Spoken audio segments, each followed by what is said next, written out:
Now, The Hunt Palmer Show. Waiting to rise again. You're listening to The Hunt Palmer Show. Brought to you by Quirks, Cajun fried fish and shrimp on 104.5 ESPN Baton Rouge. This is the moment you've all been waiting for. Locking down the middle of the day. Live from the Raising Cane studio. This is Hunt Palmer.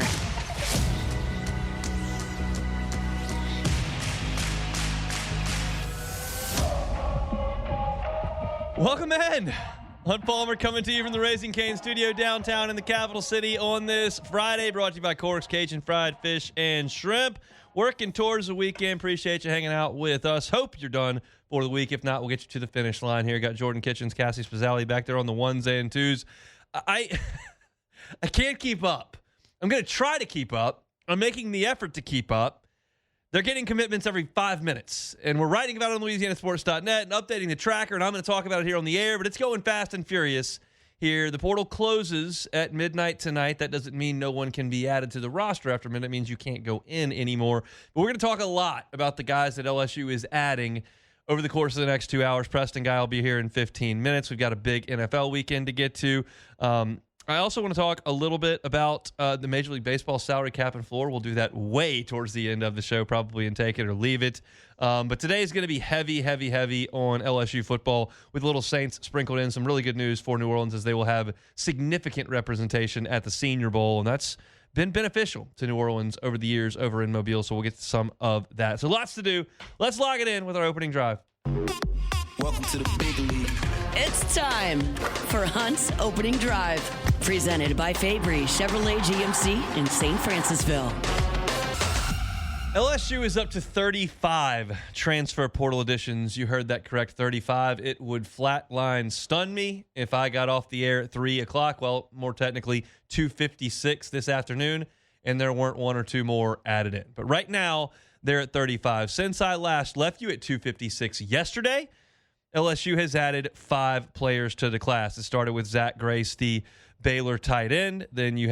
Oregon tight end. Then you had Jamar Jones from the offensive line that LSU added from Nichols, Sean Tompkins from Baylor on the offensive line, Devin Harper from Ole Miss on the offensive line, and Fahim Delane, Mansour's younger brother, who is a safety at Ohio State that is now transferring to LSU. So a tight end, 3 offensive linemen, and a safety. I'm going to talk about all of them, but I don't want to just hit one. Let's compartmentalize here a little bit.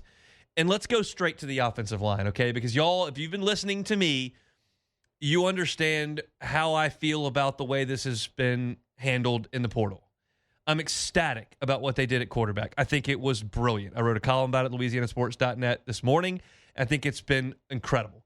I think they stockpiled wide receiver very, very well. I think that they will have significant depth and real talent there at wide receiver. Tight end looks loaded, obviously. Defensive line, you got a lot of options. I think there's some potential star power. You haven't added anybody that is a star on the defensive line, but I think you've got some options on defensive line. I think at linebacker you look very good. I like where LSU is at corner. You just added a safety in Fahim Delane with Deshaun Spears and Tamarcus Cooley, and then you go get Benefield from Boise State. Now, I think LSU's good at safety. I've just gone through the entire roster except offensive line. I told you and have told you for 2 weeks I'm uncomfortable with the offensive line. I'm getting there. I'm getting there in terms of trusting where they're going. I never said they were doomed. I never said they have no chance. I never said this is a failure.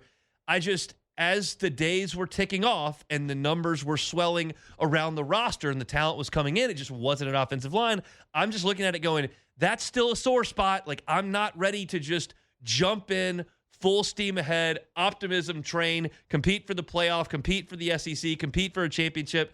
You got to address this offensive line. That's where I've been for 2 weeks. They're making progress. They go get Jamar Jones, who is not going to steal any headlines. He's a Brummel product. He went to Nichols, played a little bit for the Colonels this year. This is a depth piece. He's very young. Has only played 1 year of FCS football, but he is 6'4". He's 300 pounds. He scored 1,000 points on the basketball court for Rummel. So a guy that has upside down the road. But for 2026, am I betting on a guy that didn't really even start for Nichols? Probably not. But you keep going. And you go get Sean Tompkins, who I talked about yesterday on the show. Now, Sean Tompkins is not an All-American right now, but what Sean Tompkins is a guy with starting Big 12 tackle experience. He started 5 games at tackle for Baylor this year. He played in 10. His pass blocking grades were strong on PFF. He's got good size and real experience. As I've said for 2 weeks, it's a bit of a broken record, but I feel like I need to kind of reestablish things as we continue this conversation. I trust Lane Kiffin and Billy Glasscock. I trust Coach Wolford. I trust Coach Craig on the offensive line with their evaluations, but it's difficult for me to analyze this from afar and feel great about going to junior college and the FCS and the MEAC to add offensive linemen and go, okay, they'll figure that out. Like, that's a big ask. I want Power 5 guys and add the depth behind them with maybe some diamonds in the rough. And while I don't expect Sean Tompkins to come in and play like Will Campbell, at least I know he's lined up against Power 5 players at practice and on the field for 3 years. That's what LSU really needed to grab. And they did it, and he comes in with the ability to potentially help you at tackle. I love that ad for sure. So you look at that as a positive. And then you got even bigger news right after that when you got Devin Harper from Ole Miss. Now, LSU fans are familiar with Devin Harper. Shreveport boy, Calvary, committed to LSU, flips to Ole Miss. He didn't play much this year, but you heard Charlie Weiss Jr. say when he was at Ole Miss, not when they got him to come to LSU, when he was at Ole Miss, this is perhaps the most talented freshman offensive lineman we've had since we've been here at Ole Miss.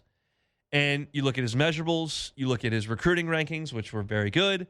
And then I hear Ole Miss folks talking about him on the beat, suggesting he's probably, and I heard left tackle and right tackle from 2 different Ole Miss podcasts that I listened to, but the inclination in Oxford, as of 2 weeks ago, Devin Harper starting at one of our tackles. And they're excited about that. And now he's coming to LSU. That's huge. Absolutely huge. This is a guy that multiple staffs have targeted in the SEC. LSU's under Brian Kelly with Brad Davis, Lane Kiffin staff at Ole Miss, and now you get him in Baton Rouge. And so you look at adding Tompkins and Harper, and now I can look at LSU's tackle situation and go, okay, Weston Davis is back. You bring in Devin Harper. You bring in Sean Tompkins. That's the top of this depth chart currently. You also have Solomon Thomas. I think there's a chance he plays guard. I think there's a chance he plays tackle. We haven't seen enough of him because he missed all of camp, and then we weren't really let in after that. So, I can see it either way, but certainly a talented guy who adds depth to that spot. And then you bring in Darren Stray at 6'7", 305, was a former 4-star recruit from Kentucky who projects as a tackle. All of a sudden now, I'm looking at 5 guys with SEC pedigree, with Big 12 pedigree, to fill out the tackle spot and find 2. I've got 5 guys, I need 2. Okay, we're moving in the right direction. Then you look at guard. You've got the Bordelon brothers. You bring in Satterwhite from Tennessee, who's been a center, but I would imagine if you can play center, there's a chance you can go over and play guard. You at least bring, and then you have Sprinkle and Jones from the lower levels that you feel like from FCS and JUCO that you can bring in that may give you a little bit of depth. And then you got Braylon Moore in the center. So I feel great about center. I feel much better about tackle. And you've got 5 or 6 options at guard right now that you're working towards two players. You're getting there. My assessment of LSU's offensive line right now is that it's a question mark. 5 days ago, I would have called it a grave concern. Now I would call it a question mark.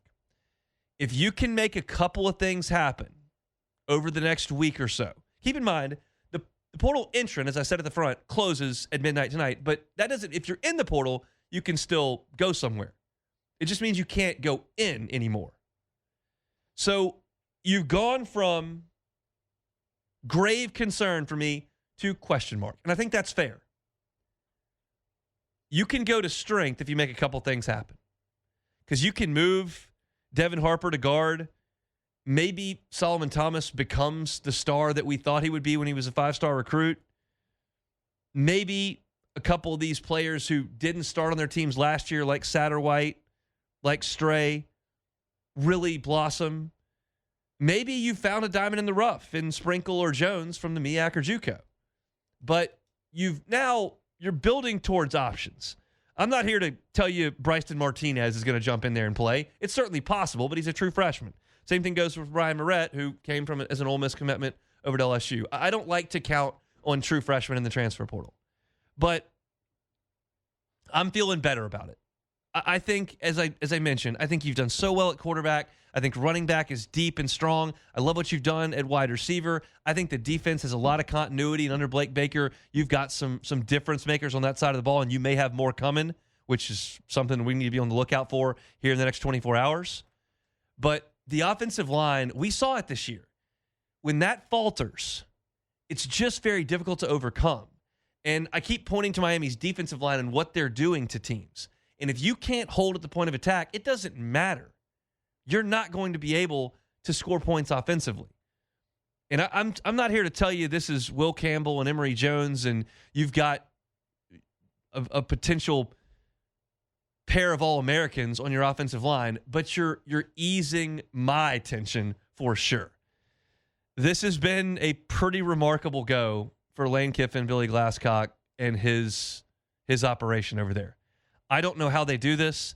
I don't know how in 2 weeks you can trot 60 guys through there and sign 35 players. I mean, I'm probably undershooting on the visits, quite frankly. But when they get guys in that building and they put their plan forward and they show that financial package that they're able to put together and they show where the depth chart looks like, they're adding up guys everywhere you can find them. Offense, defense, specialists, everything. Now, they had a lot of room to add, but quarterback had to be taken care of, and offensive line was second on this list, and it took a long time. Like, you added 3 offensive linemen today. Before today, you were way short, but it's starting to happen. And I think you're seeing right now how he got this operation cooking in Oxford, and he's replicating it plus some in Baton Rouge, and at times at Ole Miss's expense, which is what happens here with Devin Harper. It's what happens with Winnie Watkins, and they're probably not done adding Ole Miss Rebels at this point. We know that TJ Daugherty has visited. Prince Wilumaniela went in the transfer portal. They're cooking right now at LSU, but offensive line had to be taken care of, and you added 2 Power 4 offensive linemen. That's a big, big day for LSU at a position you absolutely had to have it. So that's our opening drive. We're brought to you by Cork's Cajun Fried Fish and Shrimp on these Fridays. We'll get to Preston, guys, see what he thinks about it next. The Hunt Palmer Show. Lifetime Roofing. LifetimeRoofingLA.com is that website.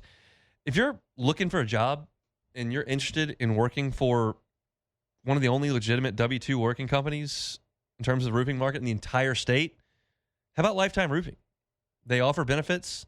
They offer a 401k. That's fairly rare in the roofing game, and Lifetime Roofing is happy to help you with that if you're looking for a job, looking for a career. It's a growing company. It's a local company. It's a company that cares. I spent some time with the people over at Lifetime Roofing a couple of weeks ago. One, their facility is just phenomenal right there off College Drive. Put it up a couple of years ago, and their team is just fantastic. It's people from this community that care about this community, that understand in the business that they're in. Oftentimes, you're dealing with people who are undergoing a significantly difficult time. You've got a bad storm that's come through and you need a new roof and there may be damages. They understand that. That's why they got into this line of work, to help people. They also do multiple roof giveaways every single year, done military giveaways each of the last 2 years. It's a great place to work, a great team to join. So if you're looking for an opportunity to get a 401k, to get benefits, and to get to work for a great team, contact the folks at Lifetime Roofing. Go see them just off College Drive or check them out online, lifetimeroofingla.com. It's Lifetime Roofing, lifetimeroofingla.com. You're listening to The Hunt Palmer Show, brought to you by Cork's Cajun Fried Fish and Shrimp.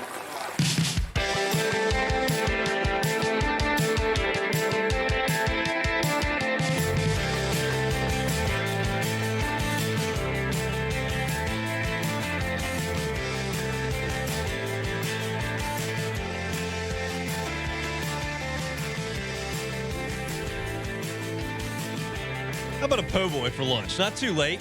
Just 1:15. Swing on by Corks between Foster and Jefferson on Government. I'll make you a jumbo shrimp po' boy, catfish po' boy, fully dressed, crispy shoestring fries. How about it? Awesome po' boy over there at Corks on Government. All right, let's talk some LSU football. Preston Guy, TigerBait.com with us on Fridays. Preston, what do you want to talk about? It's a slow day, man. I really thought you were just going to give me the day off. There's, not much to talk about. What's going on with the baseball team? I mean, I could do that for an hour, but I'll get fired, so I won't do that. We'll stick to football. I mean, I'm trying to prepare for a show. I was actually looking at some of the NFL matchups for the weekend, trying to get jazzed for that, and they got a commitment every 15 minutes that had to go up on the site, so I can't prepare for the NFL this weekend. I'm going to have to do things a little bit differently, but they're certainly working fast and furious. Where do you want to start on that? What's caught your eye over the last 24 hours? Well, I guess the old adage, I kind of walked into this portal period. They had no commitments over the first weekend. Monday during the day, everybody's like, man, what's going on? And my thought was on that guy. He's got $30 million to work with. A good gumbo takes some time to simmer. And it's time to chop up the okra and add the rice because the gumbo's coming together very nicely today as LSU has the number one portal class according to the 247 rankings. It actually has a commanding margin on it. I mean, today you get Devin Harper, who is a massive, massive spot of need for LSU. Of course, he was highly recruited, redshirted last year. He's basically exactly what Solomon Thomas is for LSU. Very talented, highly recruited, redshirted last year, not much experience, right? Then you add in Sean Tompkins, who further addresses that. He started 6 games from Baylor. Now, none of these guys are grand slams going to be all-conference offensive tackles for LSU, right? Nothing is a set deal there. But at least it's not like, you're adding, guys from Nichols and hoping he's your starting tackle. No, the Nichols guy is going to be a depth piece for you. And then, of course, LSU brings in a top 100 commitment, Fahim Delane, who is brother of Mansour Delane. And the craziest part is they're sitting at, I believe this is 35 portal commitments, the largest portal commitment class in school history. Before that was last year with 18. So they basically doubled their school record for portal commits. I don't even think they're done. And I don't have much clarity on if they're going to 105 scholarships or not. I believe this, by my count, and I've got a roster tracker I cannot finish because every 15 minutes there's a new commitment. But I believe they're at 84 scholarship players as it stands. So if they're going to add more pieces, my assumption is they are rolling with the 105 scholarship limit next year. At tackle, this is my list. I'm going to give it to you and see how you feel about it and if I'm missing anybody. But I've got Weston Davis, obviously.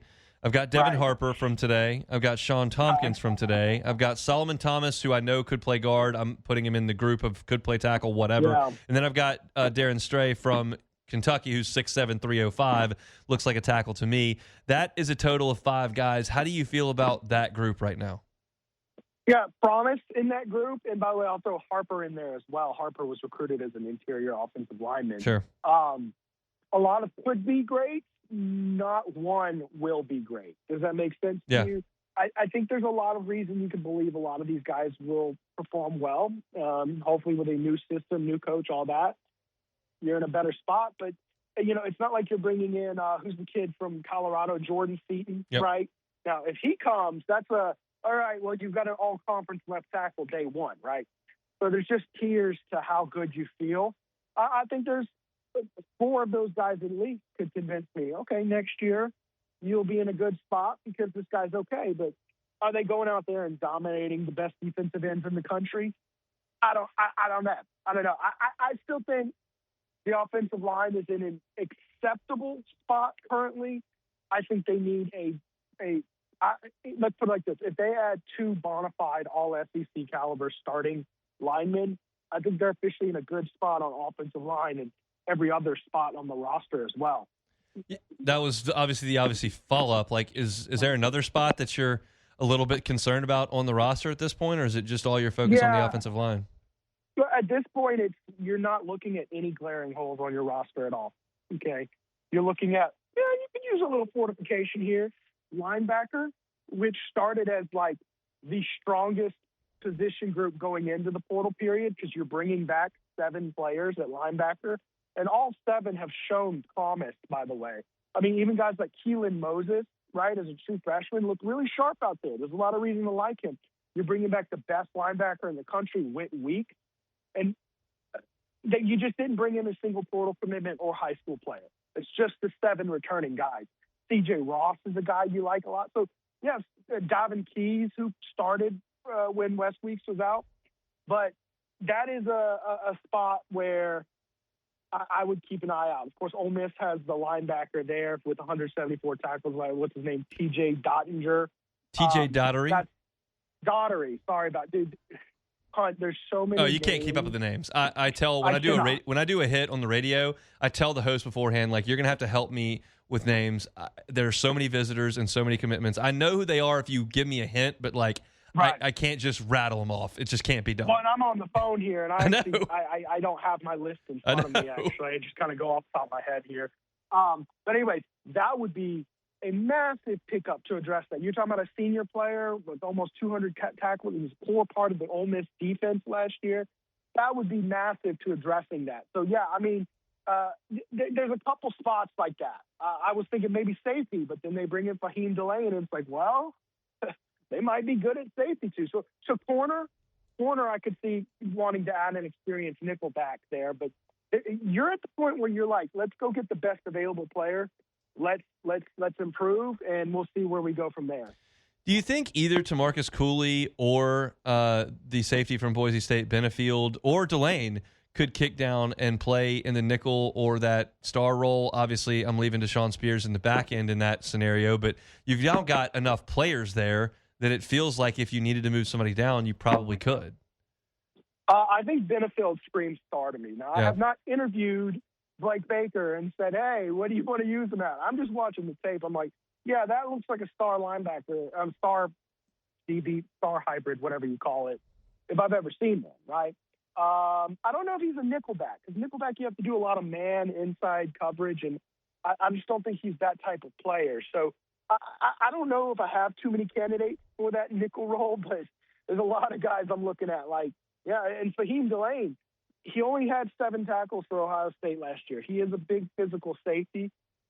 I don't know how tight he is in man coverage. I haven't graded his film out or anything like that, but he's a guy I could see playing that star spot as well. And a little trivia here, because I learned this as I was doing some research. Do you know who led the SEC in tackles this year? Led the SEC in tackles. It was T.J. Daughtery at Ole Miss. I was going to say he had 98 this year. That's going to put him close, right? Do you know who was second? Yeah. Oh God, is it Whit Weeks? No, it's Devon Keys was second in the SEC in tackles. So you have the first and second leading tacklers in the SEC returning. And last year, Whit Weeks was second in the SEC in tackles. So if Daughtery were to, he's at Baton Rouge. If he ends up at LSU, that's 3 guys you've got in your locker room that have been in the top 2 in the SEC in tackles over the last 2 years. And with all the depth you just talked about with Blake Baker has, like, that's been I think a position of remarkable retention for LSU to not have a single linebacker go into the portal. Yeah, and it just shows the job that Blake Baker's doing. I mean, these guys love Blake Baker. They're bought in. I think the job he did retaining basically every key defensive piece on the team was incredible work. And you match that with, going to the portal and doing what they've done and not being afraid to shy around from top talented players that fit what they do. I don't want to do the same song and dance, but it's hard not to be excited about this roster coming into this season. We'll flip to the offensive side briefly here while I still have you. I know how you felt about Frank Wilson's running back rotations. Now you look at a deep running back room that has Harlan Berry, and you bring Caden Durham in, plus a transfer, high profile in some ways from Wisconsin. How do you feel about the running back spot right now? Yeah, I think they've been very strategic with a lot of the guys they've brought back, and I think it's starting to come to fruition that a lot of these guys in the portal were guys they wanted to enter the portal to make room for the guys they're bringing in, right? Because they're keeping guys like Caden Durham and Harlan Berry. I mean, we're talking about 2 veteran backs, guys that they're healthy, have both shown elite. Both guys who've shown that if they're fully healthy and your offensive line is churning, you could see why they would probably be an all-SEC back, right? And then you had 3 quality depth pieces in a system that doesn't rely on running back depth. Lane Kiffin's system uses a ton of wide receivers. You're going to see 6 or 7 guys in double-digit receptions this year.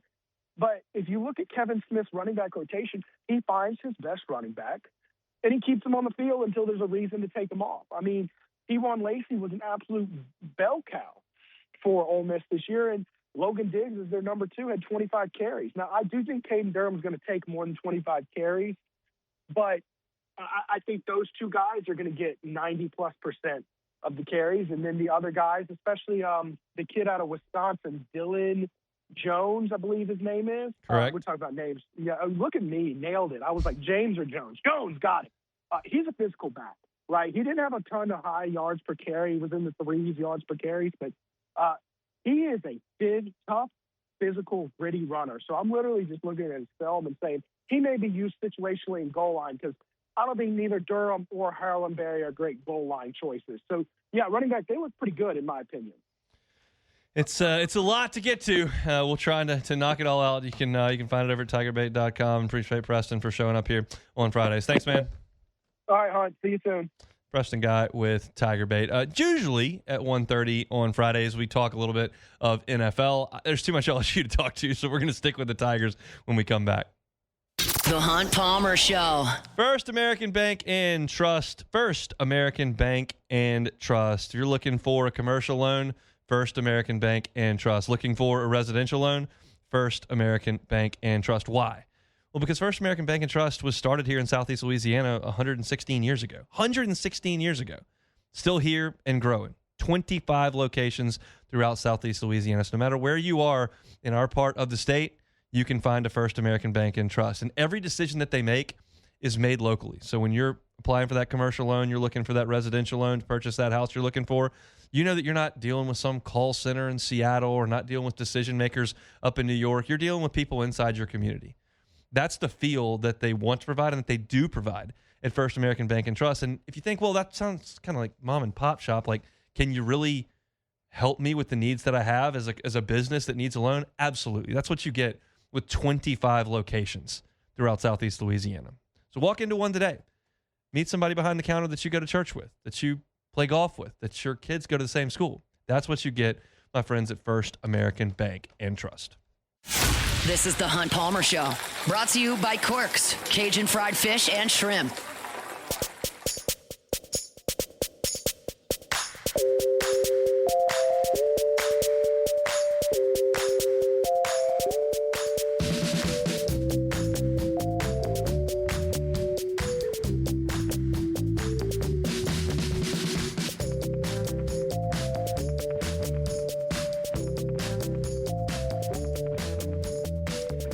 Shout out to folks at Swing Easy Golf Club. SwingEasyGCBR.com is where you can find them online. If you want to walk in, you can do that. Segan at Perkins. It's the weekend. Time to play some golf. If you don't have a tee time or fearful of the weather, which is going to be chilly this weekend, take that out of the equation.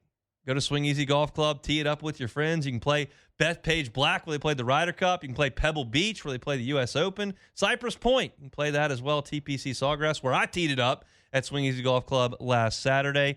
Just going in there with your buddies. Got some cold beers. We got a bucket delivered to our room. Bucket on ice, full of cold beers. You can do that. They got individual music for each private bay. It's a great place to hang out, play some golf. And the best thing is, like, some people think that 18 holes, 5 hours, slow play, just a drag sometimes to go play. This is at your own pace. You can play 18 holes in an hour and 45 minutes if you're clipping along. And you're out of the elements. It's just a ton of fun. A great place to hang out. Great place to spend some time on the weekend. Put that work week in the rearview mirror. Go hang out with my friends at Swing Easy Golf Club on Segan at Perkins. Online at SwingEasyGCBR.com. I'm being candid with y'all here. I have notebook pages that have the depth chart kind of written in sand, as it were, because things change so quickly. And I'm always fearful that I'm missing somebody. I'm always fearful that, well, yeah, that guy entered the portal and I missed it. Or, oh, wait, that guy's actually back and you just hadn't thought about him because he didn't play last year, but he did come back. Or who did they get in the portal? Was that yesterday? He visited? Did he get? It's just a crazy time. And I'm going to be candid with y'all. Like, I'm trying to keep up as best I can to stay informed. And I feel like I'm doing a pretty good job. I don't feel like I'm drowning over here. It's just, this is new.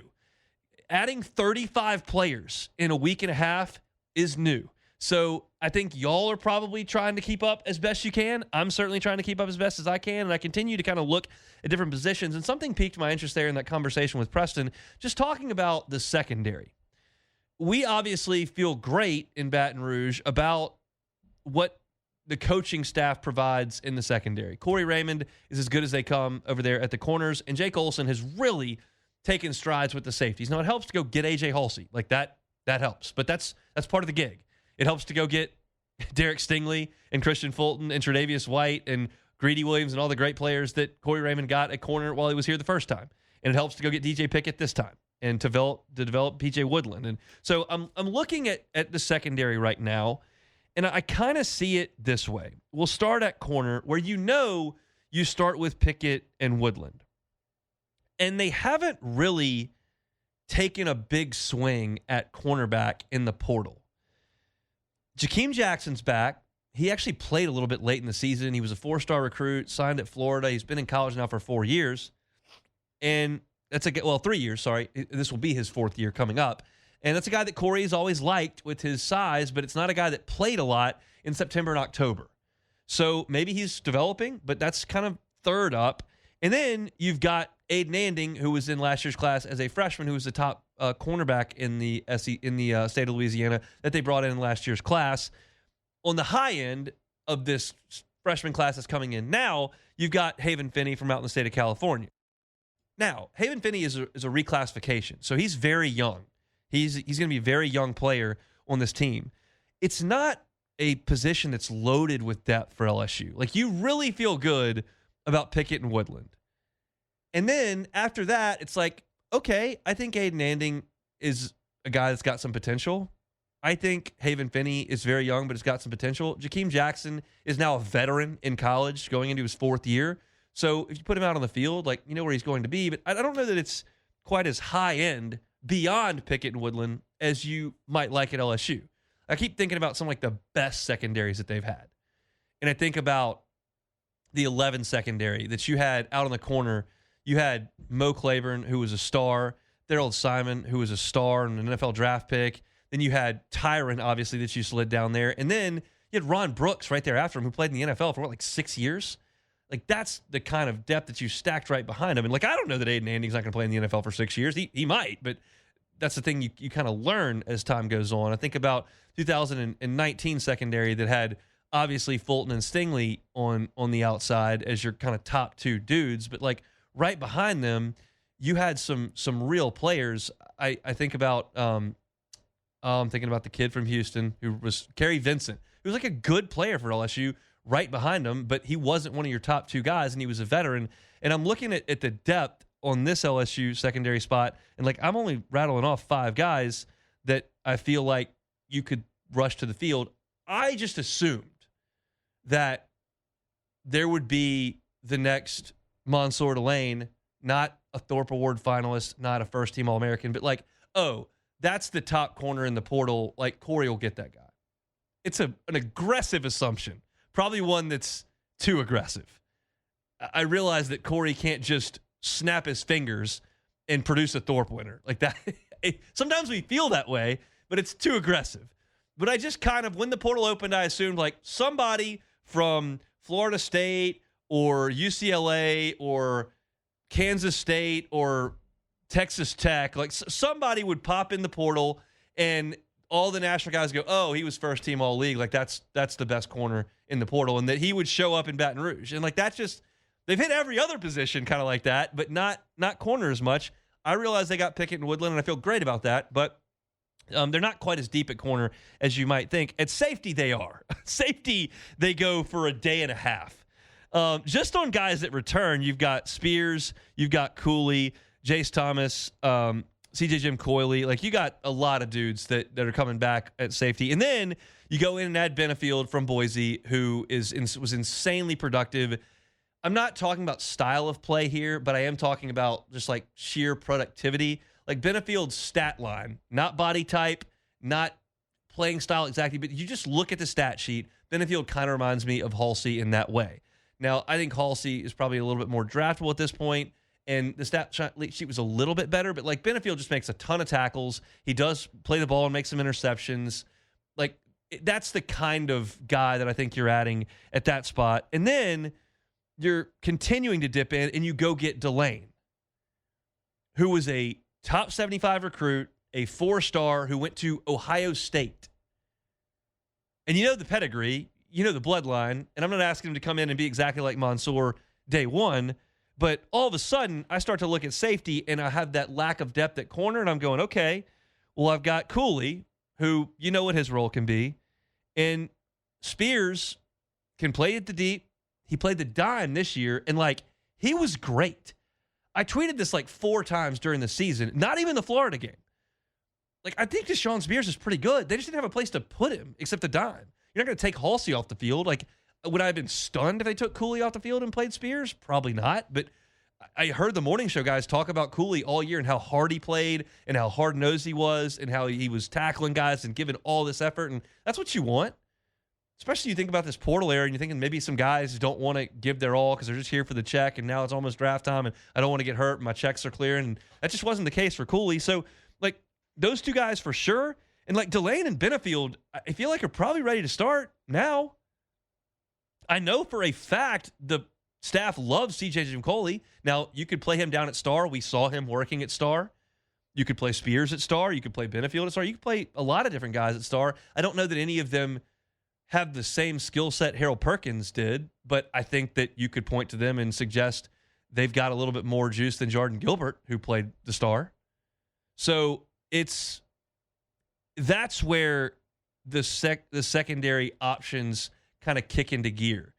You basically, if you're Corey Raymond and Jake Olson and Blake Baker, you go, okay, Pickett over here, Woodland over here. Now, let's see what the menu looks like and where we want to plug some guys.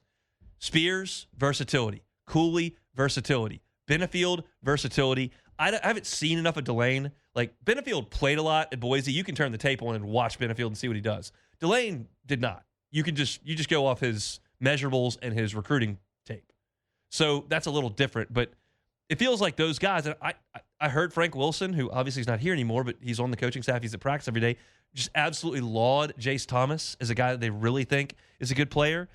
I know they like Jim Coyle. You've got options there, and I think a lot of it comes from the safety spot. And you think about what the safeties are here to do, to come downhill and play the run, to help in coverage, not necessarily take on the number one guy. Well, you've got guys that can do that. Pickett and Woodland are guys that are going to fill that void. So while I started this segment kind of lamenting, well, it's just not quite what you would have at corner beyond your top two, you point to the safety column and you go, oh, so there's the versatility that they're looking for.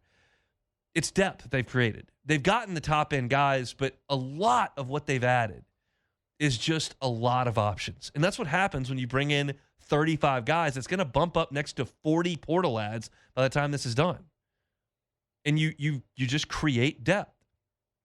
It's a tired cliche that I toss out there, and I hate cliches, but in this instance, I think it does ring true. If you get enough scratch-off tickets, you will hit those $25 and $50 wins. And you don't build a championship team with 22 first-round picks.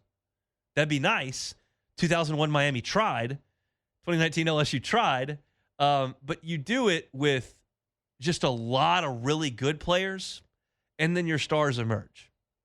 And I feel like there's a real chance that LSU is kind of putting that together. It's not a finished product, but I really like what I'm seeing in the secondary. That should come as no surprise to anybody here, but I certainly do. So that's a look at the secondary as this depth chart changes rapidly. And another thing that I'll be candid about, when I do these 12-minute segments where I'm just looking at my notes and talking into the microphone and not paying attention to Twitter, I fear I've missed 2 commitments.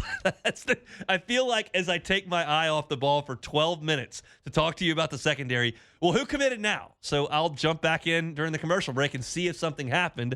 If not, we'll close out the hour a little bit differently. Our Friday shows brought to you by Corks. Back to close out the hour next. The Hunt Palmer Show. Love our friends at Fabry Chevrolet GMC. If you're looking for an SUV, I would highly suggest you check out the folks at Fabry Chevrolet GMC because they've got Chevy Suburbans. They've got Chevy Tahoes. Those are hot. It's a new year. Looking for a new ride? Grab one.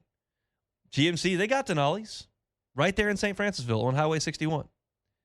They've got all that you're looking for from an SUV perspective. You're looking for a truck? How about the Chevy Silverado? Huge inventory at Fabry Chevrolet GMC. You can make the short drive up to St. Francisville. I drove right by there on the way up to Shreveport a couple weeks ago. Not far at all. If you're in Baker, up in the Felicianas, or in Point Capee, zip over there to Fabry Chevrolet GMC. But if you'd like to do some shopping at home first, well, they got you covered, FabryChevrolet.com. You know the Fabry family, been here for 35 years. You get great customer service, fantastic service after the sale as well. It's Fabry Chevrolet GMC. Go see that inventory at FabryChevrolet.com. You're listening to The Hunt Palmer Show, brought to you by Corks, Cajun fried fish and shrimp.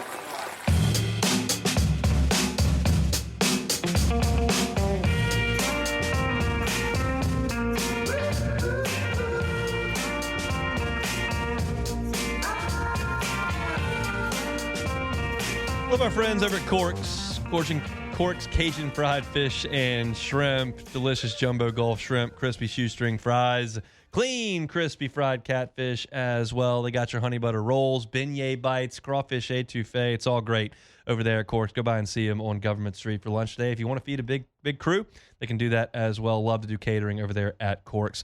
And sometimes I see something in my world on the internet that I don't think gets to most of you on the internet. Everybody's kind of got their corner of the internet that they live in.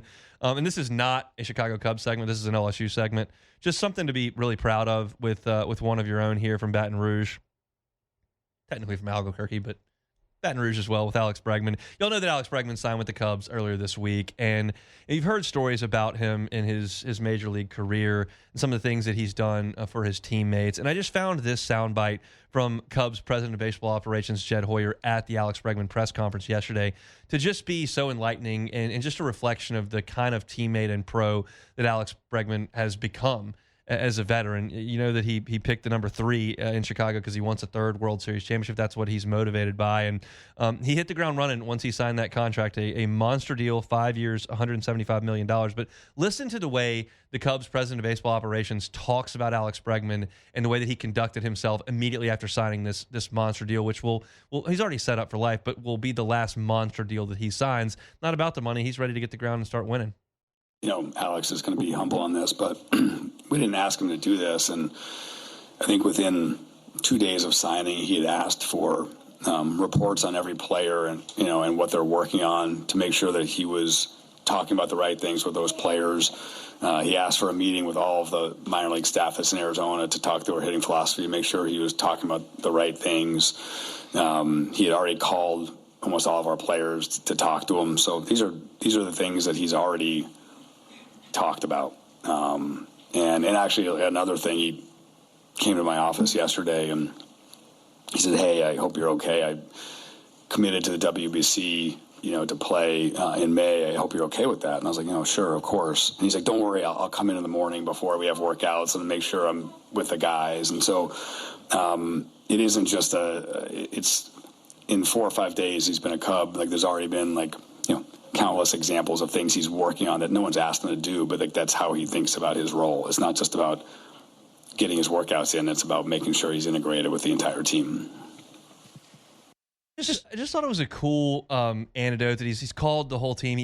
He's talked to the minor league coaches to know what the hitting philosophy is in the organization so that he can fit in the lineup the way that he wants to. He's talked about coming in early before the WBC. And one of the things that always struck me with Alex is when he got drafted by the Astros and he was in the minor leagues, some of the key Astros primary language was Spanish. You had Jose Altuve, Carlos Correa's kind of done both, but those are the two biggest names. But there were more on that team that spoke primarily Spanish. Alex took it upon himself to learn Spanish. Now, I have no idea what his Spanish background was. You live in New Mexico. That's pretty geographically close to Mexico, so perhaps that was already he had a good foundation, just had to maybe brush up a little bit, or maybe he had to learn it from scratch. But he took it on, not like, "Hey, guys, how's y'all's English? Like, can y'all pick it up?" Like, he went and started learning their language. And to hear that he's doing the things like that in Chicago, I just think as an LSU fan, to see what a representative of LSU that he is in Major League Baseball is pretty cool. And I understand the first thing that a lot of y'all are going to say. It's like, trash cans, trash cans, trash cans, trash cans. Man, that's a bad look for that Astros organization. And Alex was on that team. And so I'm not going to dismiss that or just wipe it under the rug. And I don't know how active he was in that or not active in that, or if he approved or if he didn't approve at all. Like, I have no idea.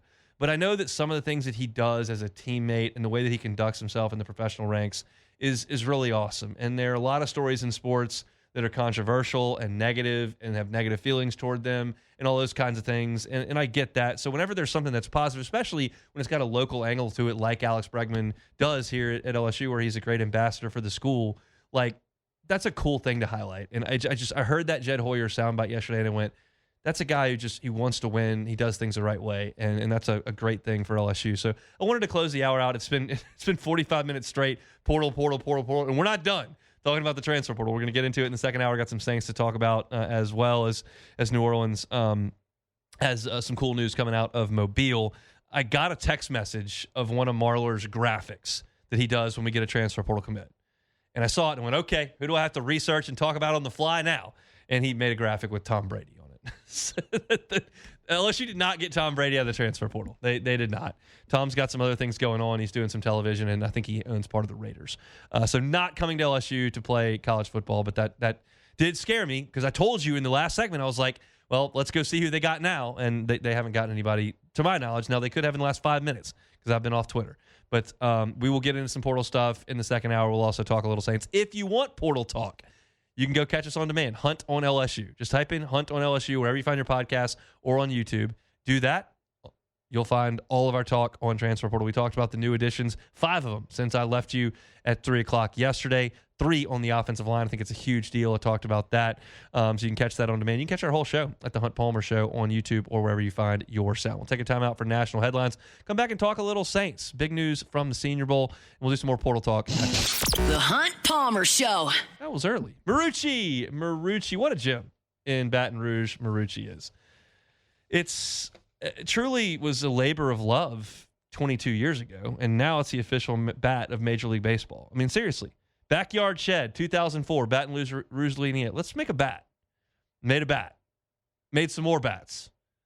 All of a sudden, some of the pros were like, let me swing that bat. Started hitting with that bat. All of a sudden, official bat of Major League Baseball. And you can go see where these bats are made here in Baton Rouge. They make 1,200 of them a day. You can also grab one of those bats, take some BP. They got cages. Baseball season's coming up. Softball season's coming up. Take your team. Take your kids. Take your class to Marucci. Tour the facility. See where those bats are made. Take some hats. It's where the big league stars are born, right here at Marucci in Baton Rouge. Check them out online, MarucciSports.com. That's MarucciSports.com. With so many options, why choose Arizona State University? For me, the only online option was ASU because of the quality. Their faculty was really involved with their students and care about your personal journey. The dedication to my personal development from my professors, that's been extremely valuable to me. Earn your degree from the nation's most innovative university. Online. That's a degree better. Explore more than 350 plus undergraduate, graduate, and certificate programs at asuonline.asu.edu.